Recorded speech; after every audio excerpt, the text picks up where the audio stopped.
تخيلي تبقي حياتك كلها كرب وفجأة يظهر لك جد تورثي منه ملايين ويتكل. يا عبد الصمد يلا ايديكم على الشير واللايك والكومنتات ويلا بينا. وبيبدأ مسلسلنا مع جده، راجل انما ايه بركة في الجون، وبنشوفه يا روحي وهو قاعد بيرسم حفيدته بالتبني اللي هي بطلتنا زيزي، وبيفضل يتأمل في ملامحها الجميلة بمنتهى الحب والاشتياق. وساعتها بيدخل عليه المساعد وبيقول له الملف ده فيه مشروع جديد ب1,000,000 دولار للشركة بتاعتهم. فبيقول له شركة ايه يا ابني؟ النهارده الذكرى الثالثة لرحيل حفيدتي بالتبني اللي سابتني ورجعت لاخواتها يا سيد. فبيطمنه المساعد ما تخافش عليها يا فندم، انا سمعت ان اخواتها بيعاملوها حلوة قوي بجد. طيب خلاص يبقى المشروع الجديد ده يروح لاخواتها الحقيقيين هدية مني ليهم علشان واخدين بالهم منها. تعالوا بقى نروح للبطلة ونشوفها هل هي فعلا عايشة حياة مستقرة وسعيدة ولا ايه الدنيا. بس ايه ده؟ ستوب يا ابني، دي قاعدة بتمسح الترابيزة، وكمان بتدخل عليها العقربة ليمو بتقول لها امسحي كويس يا خدامة، تعالي بقى لبسيني الطوق ده. عارفة يا فنزيتش هتسألوني ومين ليمو دي كمان؟ دي تبقى أختهم بالتبني، ما هو أصل البطلة لما ضاعت منهم وهي صغيرة اتبنوا ليمو علشان تعوض غيابها وكده بقى. انا بفكر كده يا بنات اضيع من اهلي واشوفهم هيتبنوا مكاني بنت ولا هيعملوا ايه، مع اني عارفه انهم هيعملوا عقيقه بمناسبه اختفائي اصلا. يلا ما علينا. المهم زيزي لما شافت العقد بتقول لها بقى كده يا حراميه بتسرقي العقد بتاعي انا؟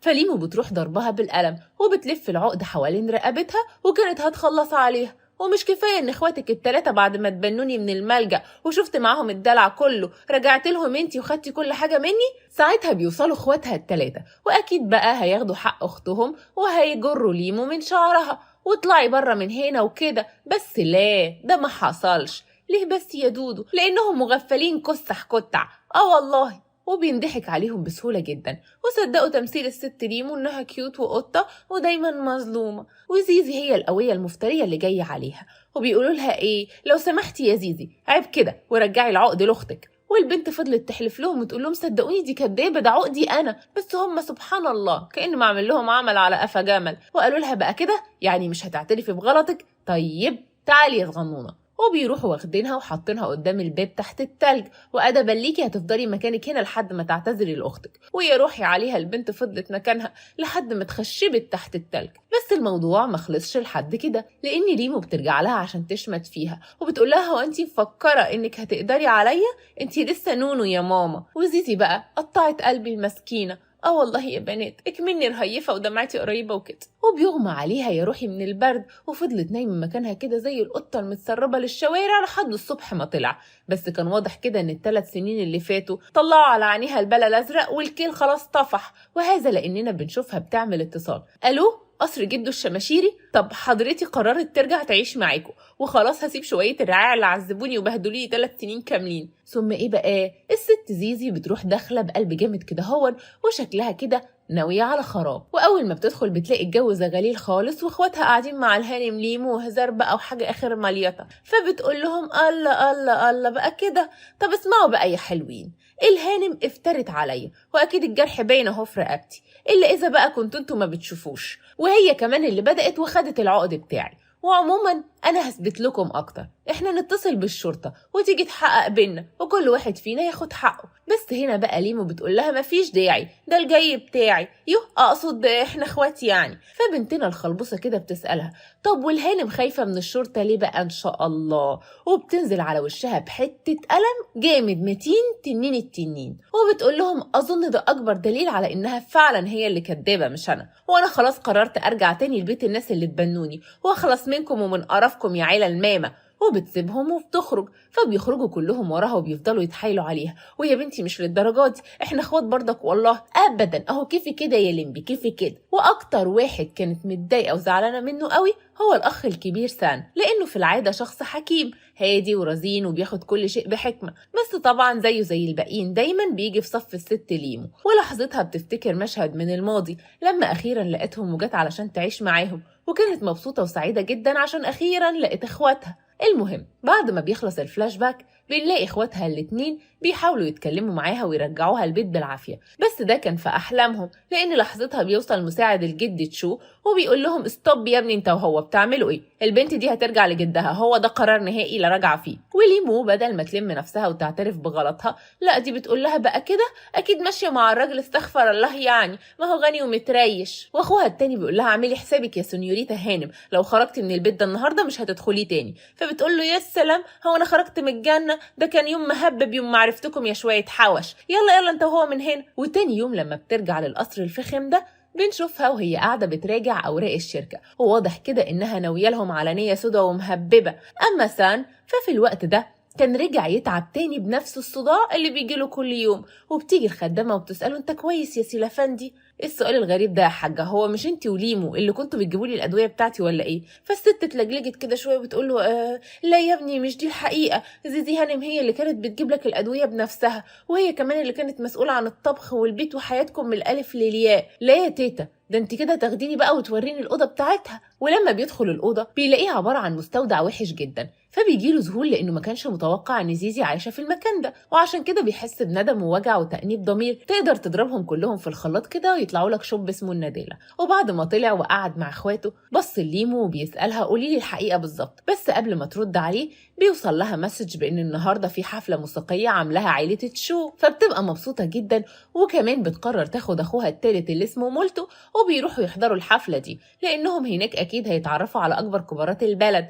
وفعلا أول ما بيجي الليل بتاخد مولتو بالجبنة وبيروحوا، وهناك ما بتصدق تلاقي وريث العيلة الكريمة وبتروح علشان تتعرف عليه. بس اللي بيحصل لها اسمه ايه بقى؟ انا خدت الصدمة بجد، لانها بتتفاجئ بمين اللي قدامها. هي برافو عليك وزيزي بنتنا. وبتسألها انتي بتعملي ايه هنا يا بنت؟ انتي اكيد جايه تلطشيلك راجل غني. وكمان مسكت السكينه وبتهوش لها عيني عينك كده، حواليكي شهود كتير وهتاخدي اعدام من اول جلسه، واكس عليكي حربايه غبيه. بس البت زيزي بقت جامده كده بعد اللي عملوه فيها، وبتقول لها استني عندك، وبتروح ماسكه ايديها ومديالها قلم انما ايه مفيش بعد كده، مزيكا والله يا بنات. فالحفله كلها بتتقلب وبيحصل اكشن مدمر، وبيبداوا الاتنين يردحوا لبعض بالتايلاندي علشان يدخل الاخ التالت مولتو بالجبنه هو كمان معاهم في الفقره الاكشن دي، وبيقف هو كمان يهاجم البنت، وبيجيبوا لها الامن عشان يمسكوها ويطردوها بره. ويلا بقى يا حراميه من هنا. فبتقول لهم بقى انا حراميه؟ طب شايفين العقد ده غالي جدا صح؟ الا مش هو ده برضو يبقى عقد اميره عائله تشو ولا ايه؟ فالحراس بيقولوا لها يا لهوي اسفين ما كناش نعرفك يا ست هانم. اما اخوها وليمو فبيكونوا مصرين انها سرقت العقد علشان تظهر قدام الناس في الحفله ان هي وريثه العيله الهاي قوي دي. لحظتها بيوصل المساعد وبيسالهم ايه اللي بيحصل هنا يا ابني انت وهي علشان انا جبت اخري منكم. وبيعلنوا في الحفله قدام الجميع ان زيزي هي اميره عائله تشو. وهذه اللحظه يا فنزيشي بيدخل الاستاذ كازانوفا اللي هو سان يعني، وبيفضل يعتذر منها احنا اسفين يا زيزي، احنا عرفنا غلطنا خلاص، ارجعي معايا البيت بقى ربنا يهديكي. لكن ليمو بتقوله ايه اللي انت بتقوله ده؟ دي سابتنا ومشيت مع الراجل ده، وكده لو رجعت هتدمر اسم العيله خالص. بس فجأة زيزي بيغمى عليها وبينقلوها للمستشفى، وهناك الدكتور بيعرفهم انها تعبانه عشان عندها قصور في القلب. وازاي هما ما كانوش عارفين؟ وانتوا ازاي سايبينها كده يعني؟ فبيحس سان بالذنب وبيرجع البيت وهو مش شايف قدامه، وبيفضل يزعق لمولتو علشان اللي عمله مع زيزي في الحفله. فليمو بتقول له ما تظلموش يا ابي، زيزي هي اللي بدات، لان واحنا في الحفله ضربتني وقالت لي انها تعمل كل اللي تقدر عليه لحد ما تدمرنا كلنا. بس برضه سان ما كانش قادر يصدق كلامها وبيسيبهم وبيمشي. وثواني بتجيلها مكالمه، اول ما بتشوفها بتتوتر جدا، والله زي ما بقول لكم كده، وبتخرج بسرعه عشان تقابل الشخص ده اللي بيطلع واحد مجرم. وده بقى بيفضل يهددها انها لو ما دفعتلوش الفلوس اللي كانوا متفقين عليها هيبعت لاخواتها فيديوهات وهي سهرانه وبترقص في البار مع الشباب. فبتخاف كده وكأن هيجيلها شلل الرعاش وهي واقفه مكانها، وبتقول له حرام عليك يا عمو يرضيك، ده انا بنت صغنونه قطقوطه مقطقطه ينفع تدمر مستقبلي؟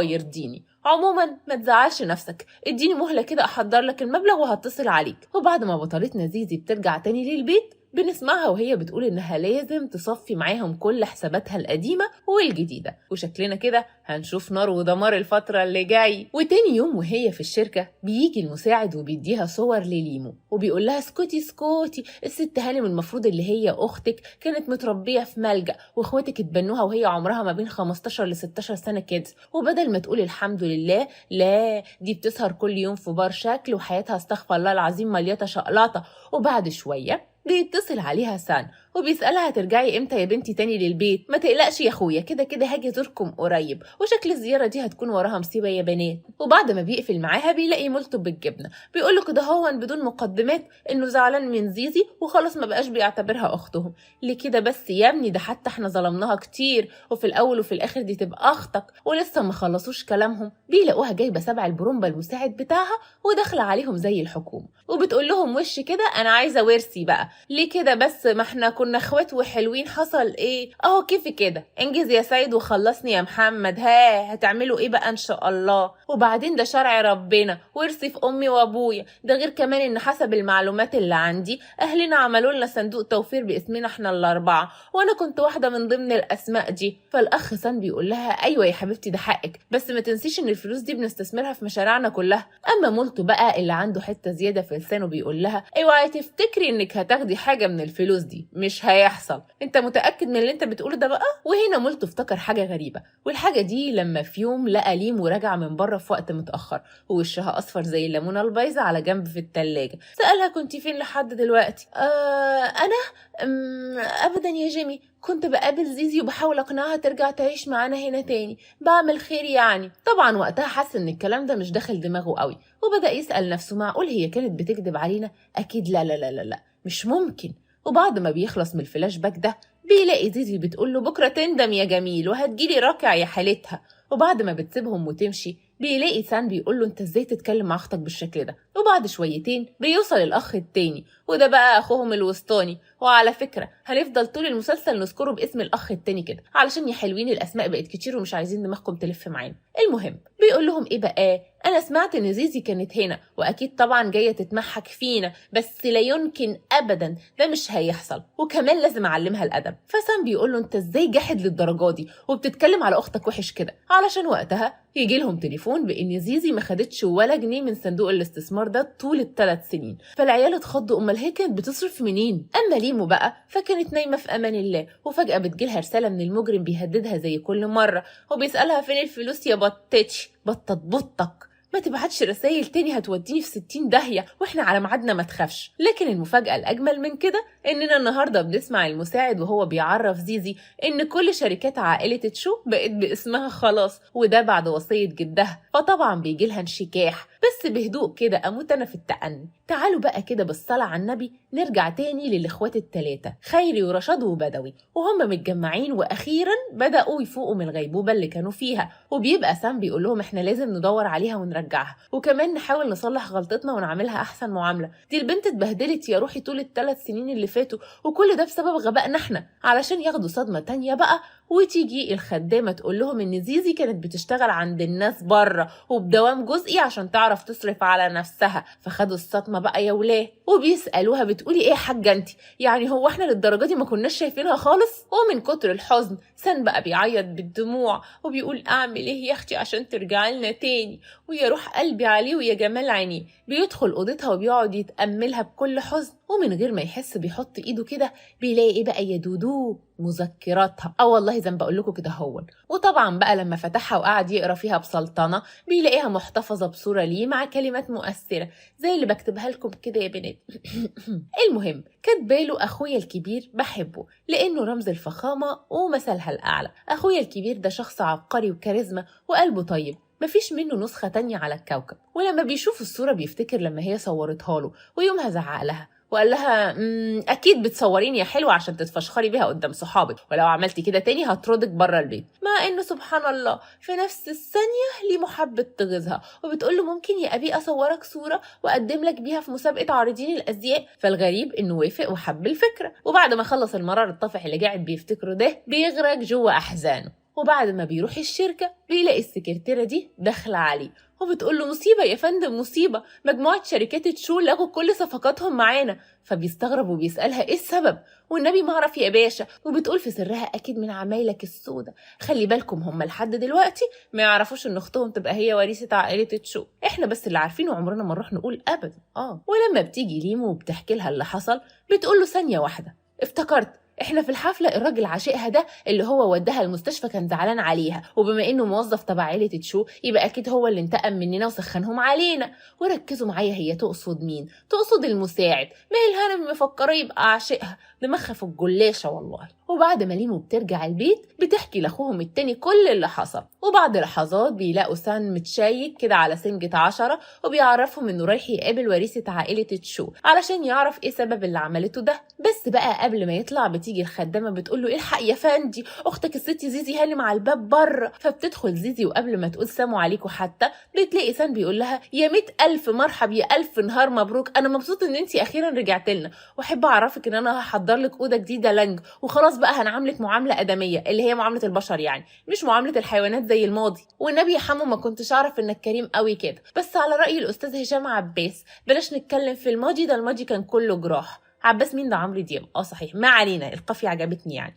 المهم بنلاقي الانسه ليمو نطه في وسط الكلام زي الارنب اللي حاشر بوزه في كل حاجه وبتقول لها انا مبسوطه يا اختي لانك رجعت لنا بالف سلامه. ايه ده مين قال لكم ان انا رجعت لكم؟ انا جايه بس علشان اطالب بحقي في الميراث وده حقي الشرعي وحياه ربنا. فسام بيفهمها بقى وبيقول لها بس انت عارفه ان ده هيسبب لنا مشاكل ماديه كتيره جدا في شغلنا. والله يا اخويا ما كنت اعرف هذه المعلومه، لكن عموما انا برضو حبيت اعرفكم حاجه تانية، وهي اني قدمت في مسابقه الرسم الريفيه وكسبت فيها الجائزه الاولى العالميه، ودلوقتي واحد هيجي هو مسؤول عن المعرض وعن اللوحات بتاعتي. فالاخ التاني ابو صرم بيقول لها ايه ده اللي انت بتقوليه ده؟ اكيد الشخص ده يقصد اختك ليمو لان هي اللي بترسم احسن مني ومنك، انت اصلا ما عندكيش بربع جنيه موهبه. يا راجل ولو هي ليمو زي ما انت بتقول الراجل هيتصل عليا انا ليه يا غبي؟ ولسه ما خلصوش كلامهم كان الراجل وصل بالسلامه، واول ما بيدخل بقى بيرش سلامات وطيبونا يا اهل الدار، وبعدها بيدخل في الحوار على طول. وين اختكم الكريمه المتواضعه الموهوبه الفاذه؟ لانها فعلا ممتازه في الرسم، واحنا عملنا لوحاتها معرض مخصوص في اوروبا وكسر الدنيا تكسير تدمير. فالاخ التاني بيقول له طبعا ما انا عارف لان اختي ليمو بريمو. فبيقول له لا يا فندم هي المفروض الانسه يبقى اسمها زيزي، مين فيكم زيزي بقى؟ تقريبا هو مستني ثاني يقول له انا زيزي مثلا، ما علينا. وهنا خد الصدمه بقى والولد كان شكله يهبل خالص من الكسفه اللي هو فيها يا حرام. بس ليمو مش بتسكت وبتفضل تتكلم على لوحاتها ورسوماتها العظيمه العبقريه. فالراجل بيقول لها طبعا يا فندم حضرتك فنانه استثنائيه وعظيمه وكل حاجه، بس حابب اعرفك ان لوحاتك ما اتقبلتش في المعرض عندنا اصلا، وطبعا دي فرصه لبنتنا زيزي تشمت فيها بقى. وبتلقح عليها كده وبتقول اصل يا عمو في حد انتحل شخصيتي وكانت النتيجه ان تم حظره لمده كام سنه من المعارض كلها. وفي النهايه بتاخد الراجل وبتخرج يتكلموا عن شغلهم وهيعملوا ايه بعدين. وبعدها زيزي بتكون قاعده في امان الله، وقتها بتلاقي المساعد داخل عليها بيقول لها ان اخوها التاني بدأ رحلته في الاستثمار الطبي اللي هو بحثه الجديد، لكنها ما ردتش عليه غير بجمله واحده بس اعمل لي مع الصح. أما بقى الأخ التاني في هذه اللحظة يا فنزيتشي كان قاعد في المعمل بيشتغل زي كل يوم، أصلي بسلامته راجل مجتهد 3-4 حبات كده. وبيجي صاحبه بيقوله إن البكتيريا الضارة اللي بيعملوا عليها البحث الجديد للأسف تعيش أنت. فالواد بيتجنن وبيسأله هو مين اللي عمل كده. ولما بيرجعوا سجل فيديوهات المراقبة بيلاقي فيديو قديم كده من حوالي كام شهر لما زيزي كانت دخلت المعمل وبدأت هي تهتم بالبحث وتغذي البكتيريا عشان ما تموتش. دي كمان ظبطت مواعيد أكلهم على تليفونها وقعدت جنبهم عشان تغذيهم من وقت للتاني. بس هو لما دخل ولقاها ضربها بالقلم. ليه بس كده؟ لانه كان فاهم انها جايه تبوظ له الابحاث وتموت البكتيريا. وطبعا بعد ما شاف الفيديو فهم الحقيقه كلها وقال لنفسه ايه ده؟ يعني هي كانت بتساعدني مش زي ما انا كنت فاهم؟ اما انا طلعت احمر بشكل. وخدوا عندكم بقى كميه ندم ملهاش حل. والحمد لله بدا هو كمان يتغير من ناحيتها زي اخوه الكبير، وقرروا هما الاتنين يحاولوا يصالحوها ويرجعوا الميه لمجاريها. واول حاجه بيعملها بيشتري لها سلسله فاخر من الاخر. طب ما فيش فصل كده لدودو يا جدعان في الزحمه دي. وبعد ما بيرجع البيت ليمو بتشوف السلسله وبتقول له واو دي علشاني مش كده؟ فبيروح خابطها جامد وموقعها على الارض وبيقول لها لا طبعا دي عشان زيزي. وبيخرجوا هما الاثنين وبيروحوا لزيزي وبيبداوا يعتذروا منها. اما هي فبنشوفها قبل ما يوصلوا عندها بثواني وبنسمعها وهي بتقول للراجل المسؤول عن المعرض: بقول لك ايه، انا مش عايزه حد فيهم يعرف شخصيتي الحقيقيه، مفهوم؟ ولا اقول كمان يا سيد؟ مفهوم طبعا يا هانم. يا سلام، اخواتها بيدخلوا واحنا اسفين والعفو والسماح وخلاص بقى صافيه لبن حليبه قشطه، لاننا عرفنا الحقيقه وان انتي الملاكي البريء، واحنا فعلا معاكي كنا شياطين، بس والله والله والله ومليكي علينا حلفان، اللي فات حماده واللي جاي ميشو تاني خالص. مين ميشو ده؟ اقصد ايوه عايزين ايه يعني؟ لا يعني احنا نقصد اننا هندلعك جامد جدا يا بت في عينك. انتوا مفكرين بقى انكم ضحكتوا عليا بشويه الحبشتكنات دول؟ خلاص يا ستي ما تزعليش نفسك، انا جايب السلسله دي عشانك مخصوص. ها مسامحاني بقى؟ مسامحاك ايه يا هطل انت؟ هو انت مفكر اني لما اشوف هذه السلسله هقول لك قلبي النونو لا يتحمل ونعيط احنا الاثنين والجو ده؟ انا مش هنسى اللي انتوا عملتوه سويتوه فيا السنين اللي فاتت، ده انتوا كان هين عليكم تقطعوني حتت. وبتفكرهم لما مره مسكت الهدوم بتاعه الاخ التاني وفضلت قاعده تغسلهم على ايديها في عز البرد والتلج والحر، يعني مش في غساله فول اوبشن مثلا، اقصد فول اوتوماتيك يعني. دي حتى الخدامه اللي ما تقرب لهاش لا من قريب ولا غريب ولا حتى بعيد ولا قريب قالت لها وقتها: ايه يا بنتي اللي بتعمليه في نفسك ده؟ صوابعك يا حياتي اللي زي حبه اللولو دي هيتعوروا كده من البرد. ولا يهمك يا ده كله فده اخويا اللي بيطب عليها فجاه زي قطاع الطرق وبيسالها: انت بتعملي ايه وازاي تلمسي هدومي بايديك القذره دي؟ احب اقولك لو كررتيها تاني هطردك بره البيت. امال ايه؟ ما هو احسن من الشرف مفيش. علاقة ده مش فاهم. وبعد ما خلص الفلاش باك بتسأله: ها ايه رأيك في اللي عملته فيا يوميها؟ فسان بيروح قايلها: خلاص يا ستي احنا مستعدين نبوس دماغك كمان، وبعد ما نرجع البيت يبقى قطعيه حتت واكليه للدبدوب اللي في البيت. مفيش داعي، انا من رايي تاخد السلسله المعفنه دي تديها للسنيوريتا ليم اختكم المصونه، لانها تليق بيها اكتر. يا اخي ده انت حتى ما عرفتش تكلف خاطرك وتحفر اسمي عليها، اخس عليك اخس، لا بجد اخس والله. فالاخ التاني بيرجع للبيت حزين مكسور متهان، والواد مولتو بيسأله: مالك يالا في ايه؟ شكلك وحش وعامل زي بوز الاخس كده ليه؟ بيقول له: اسكت يا اخويا، الست هانم زيزي شايله مني قوي معبيه وحقها الصراحه، لو انت صريح يا واد. يا عم ما تزعلش، انت عارف انها قلبها طيب، بنت هبله يعني هتخاصمنا شويه وهتتراضى بعدين، بس انت بصراحه تقلت عليها العيار حبتين. فاكر عملت فيها ايه يوم عيد ميلادك؟ ايه ده، هو الواد عمل حاجه يوم عيد ميلاده تاني؟ استنى هنا يا عم المخرج ورينا عملوا فينا ايه. وبيرجع بينا المخرج ليوم عيد الميلاد وبنشوف الاخ التاني والعسول مولتو اللي هو اسم مش على مسمى خالص ده واقفين جوه وعمالين يحتفلوا. ولما بيبصوا بره بقى بيلاقوا يا عيني البنت واقفه لابسه هدوم خفيفه في عز التلج، لان هم اللي طردوها لحد ما الحفله تخلص علشان مكسوفين من شكلها قدام الناس. ومولتو يومها سأله: هو انت هتسيب زيزي واقفه بره كده كتير؟ اعمل لها ايه يعني؟ هو انت عايزني ادخلها وتخلي شكلي وحش وزفت قدام الناس؟ خلاص يا عم انت فعلا معاك حق، هي ما تشرفش خالص. كده خلص الفلاش باك والمخرج بيرجعنا للحاضر. وبعد ما خلص الحوار الشيق قوي ده بيخرج مولتو وبيروح المكتب بتاعه، لانه المفروض كان عنده ميعاد مع مخرج الفيلم الجديد. اصل احنا بنكتشف هنا ان بسلامته يبقى ممثل مشهور، وبصراحه لايق الواد برضه مز اخر مزمزه، قصه وشعر وحركات. وفي نفس الوقت بقى في المكتب بنلاقي مين بقى قاعد مع المخرج بتاع الفيلم الجديد؟ زيزي قاعده مع المخرج الجديد، والمخرج بيقول لها: ايه رايك؟ انا شايف الفيلم ده هيكسر الدنيا وشباك التذاكر هيبقى عليه زحمه للركب. بصراحه على حسب السيناريو اللي في ايدي انا شايفاه جدا جدا ممتاز. بس لحظه، ايوه انت يا عم المونتير، طب هنا ايوه على جنب. ايه اللي حصل؟ ايه بقى؟ اننا المخرج بيقول لها: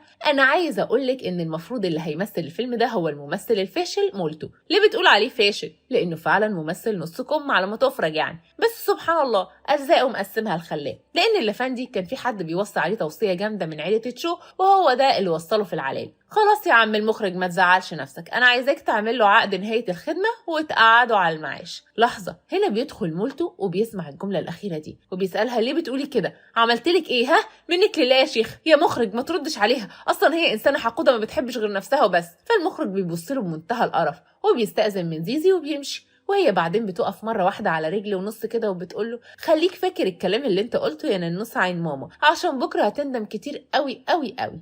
وسابته ومشي. بعدها بقى بلحظات بتدخل السكرتيرة وبتعرفه ان اخته تبقى هي رئيسة نقابة الممثلين، وكانت هي الشخصية اللي بتساعده دايما من ورا الكواليس. وهي دي الحوسة والنسة اللي انت فيها يا صلاح، يعني كلمة ذهول وصدمة قليلين جدا جدا عليه. طب تعرفوا كمان انها كانت بتساعده في استوديو التصوير وبتعمل كل حاجة بايديها عشانه. فهو هنا بقى بيقول لها: استني، يعني لما ايديها اتعورت قبل كده كانت هنا في الاستوديو وهي بترتب الادوات؟ ايوه يا فندم، بس انا ازاي ما خدتش بالي. وبيرجع كده يفتكر حاجات من الماضي لما ايديها وجعتها من الاستوديو. هو ساعتها كان في البيت ولقاها عامله بسكوت طعمه حلو قوي، فبيطلب منها تحضر له منه كميه عشان معجبينه في الحفله اللي هيعملها كمان يومين. والبنت لما قالت له انها تعبانه وايديها وجعها ومش هتقدر، وقعها في الارض وكان هيخلص عليها، عشان كده طلع يجري وراها وطلب منها تسامحه. بس هي ابدا، خلاص يا حبيبي انتوا قطعتوا عروق المحبه واللي ما بيننا كان وخلص. وبعد ما بتروح الشركه بتقول للمساعد اجهز بقى للانتقام الجديد، وشكلها كده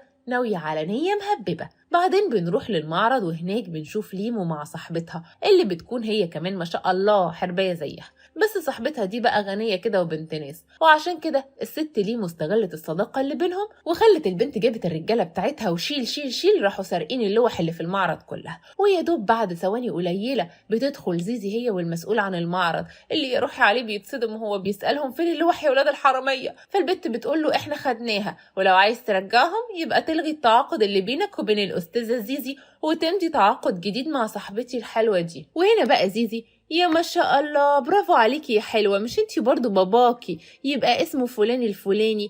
بتقول لها ايوه، وبعدين انتي ازاي تتجرأي تنطقي اسم ابويا حاف كده من غير القاب؟ والله لأدبك. ورفعت ايديها على اساس فعلا تضربها بالقلم، بس تضربي مين؟ بطلتنا مسكت ايديها وكانت هتموت. وبتقول لها ما تزعليش، اتصلي بقى بابوكي الحلو ده وخليه يجي يورينا طلته البهيه. بس الراجل اول ما بيجي وبيشوف زيزي بيقلب دبدوب وبيفضل يعتذر ويعتذر ويعتذر، وكمان بيضرب بنته قلم معتبر وبياخدها وبيمشي، وادي وش الضيف. كل ده وليمو والحضور واقفين مذهولين طبعا، وعشان الليله تحلو اكتر واكتر بعد ما بيدخل مساعد زيزي البنت بتقول لها انا دلوقتي فهمت، عشيقك ده بقى هو اللي مظبط الجي ومروق الدي. فراحت زيزي دب نزلت على وشها بحته قلم مفيش منه تاني، وبعدها بتديها القلم التاني وكمان طردتها بره المعرض زي المعزه. وبالليل بيرجعوا الشباب للبيت وبيسألوا فين ليمو عشان الخدامة تفاجئهم وتقول لهم والله ما موجودة يا بهوات، لأنها خرجت تحضر حفلة المشاهير اللي عاملاها عائلة تشو. فسان بيتصدم وبيسأل أخوه هو احنا مش المفروض نبقى معزومين في الحفلة دي ولا إيه؟ والله معاك حق يا أخويا، بس اليومين دول بيحصل لنا كده حاجات غريبة عجيبة، تقريبا في حد عمل لنا عمل. بس ما تزعلش احنا نجيب خالة أم صلاح تبخر المكان. وهوب ستوب بيروحوا لابسين أشيك حتة عندهم وبيطلعوا على الحفلة. أمال إيه؟ ما هم لازم يلحقوا المستثمرين قبل ما يمشوا. وبعد ما بيوصلوا سان بيكلم المساعد على أساس إنه واحد من العيلة المالكة وبيعرض عليه المشروع بتاعه. فالمساعد بيقول له هنشوف لا تقلق. فجأة بتخرج البرنسيسة من جوه، ولا جميلة الجميلات الملكة نازلي في عز مجدها. وبتبدأ بقى الحرب الباردة، كلام كده أكشن من كحك الكحك. وبتقول لهم أهلا يصغنن منك ليه له أنا هفاجئكم دلوقتي. طبعا انتوا فاهمين إن أنا اللي دمرتكم، بس ده مش حقيقي لأن الست ليمو هي اللي سرقت فلوسكم كلها وحاليا بتستعد للهروب. بس سان ما صدقش الكلام ده وبيطلع تليفونه وبيتصل عليها وبيسألها انتي فين يا ست ليمو؟ والفترة الأخيرة تصرفاتك كانت مش طبيعية كده ليه؟ علشان هي كمان تفاجئه وبتقول له مع السلامة يا عينيا ما عطلكش، وقفلت الخط في وشه. والعيال بقى خلاص بجد كانوا بيموتوا، لكن يا حرام ما هنوش على زيزي، ويا دوب سقفت بايديها كده اهو وجابت لهم ليمو ركعه تحت رجليها. والبت فضلت تقول لها سامحيني ارحميني يرحمك ربنا. موافقه ارحمك لكن بشرط تعترفي بكل اللي انت عملتيه. بس كده انا موافقه. وبتقف ليمو في نص الحفلة وبتعترف بكل حاجة عملتها فيهم بالحرف الواحد. والشباب طبعا مش مصدقين، ده احنا كنا بنعاملك على انك باربي يا حرباية يا قذرة، وانا مالي انتوا اللي هبلوا ما بتفهموش. وفي النهاية زيزي بتديهم الصدمة الكبرى وبتقول لهم احب اعرفكم بنفسي، انا الاميرة تشو وريثة اغنى عيلة في القارة الاسيوية كلها. وبما ان النهاردة يوم المفاجآت والصدمات مش هقدر اوصف لكم ان الصدمة دي كانت كوم واللي فات كوم تاني خالص. وهم بقى فضلوا يعتذروا منها وسامحينا وارجعي معانا البيت وهنعوضك ونهننك وندلعك، ولو ما شالتكيش الارض نشيلك احنا فوق دماغنا. لا مش موافقه، يلا يا رجاله دخلوا الشباب. فبيدخلوا الرجاله اللي هم ليهم فلوس عند سان واخواته وبيضربوهم علقه في الصميم، ويا حرام شكلهم بقى مسخره قدام الناس كلها. اما زيزي فبتبص لهم كده هون ويا مساعد يلا بينا على بيتنا وفكك منهم بقى. وبيبقى واضح انها ما نسيتش اللي عملوه وقررت تعيش لنفسها وبس. وقبل ما نقفل الستاره كده هاتولي اماراتي اللي بيكتبولي احلى كومنتات. الامرايه شهد، والسكره يقين، والبرنس يعقوب، والحلوه مخربشه. يلا دمتم سالمين.